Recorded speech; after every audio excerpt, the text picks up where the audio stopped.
Evening to you and welcome to GBN Tonight with me, Martin Daubney. Today, the government dramatically watered down the ban on new petrol and diesel vans and cars, but should we just ditch net zero altogether? In a moment, I'll be joined by the Business Secretary, Jonathan Reynolds. Plus, I'll be speaking to the former Managing Director for Vauxhall Motors. Plus, we'll cross live to Washington, D.C., where Donald Trump will welcome Israel's Prime Minister Benjamin Netanyahu. All of that to come on GBN Tonight with me, Martin Daubney.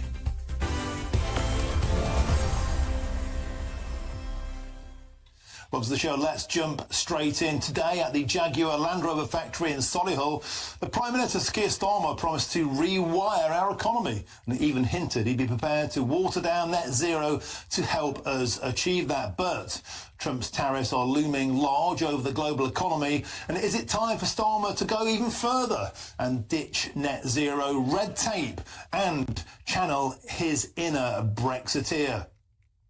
Well, joining me now is Tim Tozer, the former Managing Director for Vauxhall Motors. Mr. Tozer, welcome to the show. Pleasure to have your esteemed company. So today, some murmurings, perhaps in the right direction, were made at the Jaguar Land Rover plant. Was it enough to save the beleaguered British car industry? I don't think so. I think that the issue of tariffs from the USA are very damaging potentially for Jaguar Land Rover. That is their largest market at the moment. They make about 400,000 cars a year, and a good quarter of them go over the pond. Now, that means that the minister, and I'm sure he'll talk about this, I would urge him to crack on and come up with a deal. We do not have a big deficit or surplus. It's a relatively equal trading relationship, whether it be cars or generally.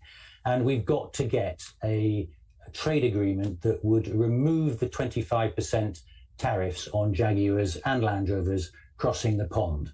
That is an imperative in any circumstance to sustain that business. It's a separate issue then as to whether the changes to the mandate are going to rekindle the industry in the complete sense of the industry, that is car retailers and the manufacturers in the UK, and I think not. I mean, the industry is on the journey to net zero, but this mandate has had, in its first year, that being last year, serious adverse consequences on the industry as a whole. That means redundancies. I mean, you've had job redundancies in Ford, in Essex. You've had the Luton plant, the Vauxhall plant, that I used to be responsible for, closing in consequence of the mandate, the owners stating that. And you've had the BMW Mini plant in Oxford, where investment is postponed. So there's an awful lot up in the air.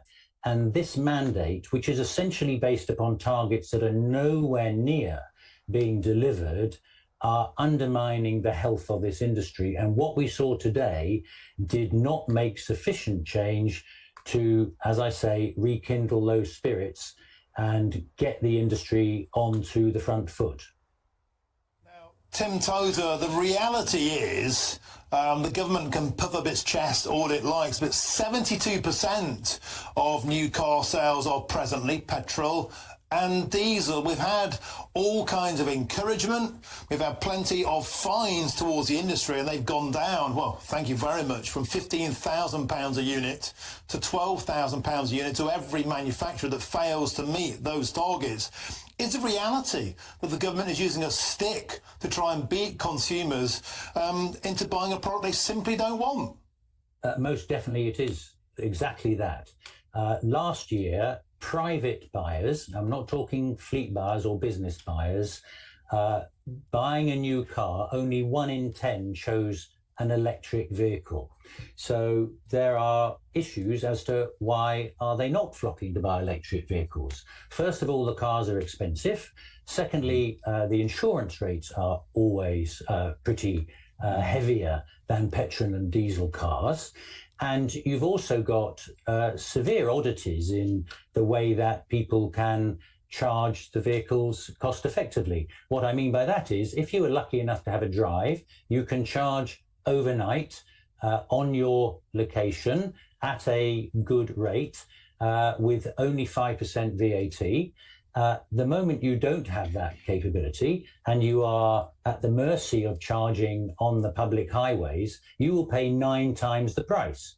So natural demand for electric vehicles is nowhere near the rate that the mandate insists we get to, which this year is 28%. To get to that 28%, relative to that 1 in 10 that I talked about a moment ago, you'd have to double the rate of sales to private people buying a new car. And that just ain't going to happen. So what we've seen today have been some tinkering around the edges of the mandate, when I would argue, actually, within the context of all of the pressure from the tariffs in the States and the general unease in the business community and the difficulties of the sector, which employs 1 million people in both retail and manufacturing, they should have put it all on hold, it being the mandate, and just let the industry breathe a bit, stop being forced into the way you are, as you've said, pushing people into electric vehicles when they simply don't want them to the degree that the mandate insists. So we've got a big problem. We could have had a tremendous opportunity here to reset the clock today, to sort out the tariffs for Jaguar Land Rover and Mini, actually, because a lot of the Minis made in the Oxford plant go over the pond. I mean, the tariff issues are really only those two problems, because the Nissan plant, for example, doesn't send cars over the pond. So these opportunities have been missed. There are some nice little tidbits, okay, Aston Martin and the premium brands are not going to be suffering this mandate, okay, but they could have made a much bigger statement than they have. And I think the final thing I would say is, I mean, you know, the talk that we had from the Transport Secretary, which was implying that these changes set the platform for British manufacturing to show the world how it can be done for the betterment of jobs and security across the country, that is disingenuous.